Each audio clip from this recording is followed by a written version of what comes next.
Nasubukan mo na bang magluto ng pork and chicken estofado? Kung hindi pa, para sa'yo ang video ito.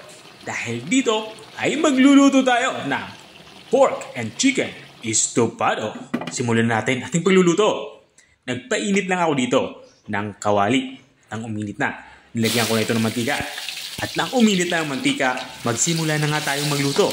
Unang gagawin ko dito ay pipritohin ko muna itong ating saging na saba. Prituhin natin ito hanggang sa magkulay light brown ito. Tulad na nakikita nyo. Pag ganito na itsura niya, hanguin muna natin ito. Kumuha na nga ako dito ng malinis na lagayan at hinango ko na nga itong ating saging na saba. Matapos nga natin maitabi itong ating prinitong saging na saba, magsimula na nga tayong magisa sa parteng ito. Unang inilagay ko itong ating bawang. Isinunod ko naman itong ating sibuyas. Ang gagawin lang natin dito ay papalabasin lang natin yung aroma nitong ating dalawang sangkap pag-isa. Pag ganito na itsura niya, ilagay na natin itong ating karning manok. Bali, isang buong karning manok nga aking nilalagay dito. Pinahiwa ko lang ito ng pang-serving size sa aking pinagbilhan.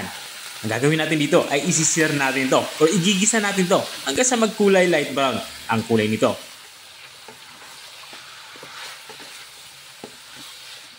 At kapag ganito na itsura niya, na-achieve na natin ang gusto natin mangyari, ang magkulay light brown ang ating sinisir na karning manok. Maglalagay na tayo dito ng mga pampalasa. Unang inilagay ko nga dito, itong ating chicken cube. Ang ginawa ko lang dito ay dinurog ko lang ito bago ko ito ihalo dito sa ating sinisir na karning manok para mabilis itong matunaw.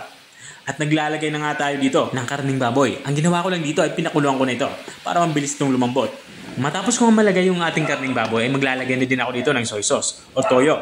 At sasamahan ko na din ito ng black pepper or pamitang durog. At dito sa parte ito ay inilalagay ko na din ang ating pinagpakuluan ng ating karning baboy para hindi naman masayang. At para sa ating aromatics, naglagay ako dito ng laurel. At binuhusan ko na din ito ng isang latang pineapple juice. Ito yung pinakamaliit na lata. Makatulong din yung pineapple juice para maging manamis-namis ang ating nilulutong ulam. Panghuli natin ilalagay dito itong ating suka. Matapos natin mailagay yung suka ay hindi na natin ito gagalawin para hindi ito maglasang hilaw. Tatakpan natin ito at papakuloy natin ito ng mga 15 to 20 minutes. Makalipas ng 15 minutes ay binuksan ko muna ito.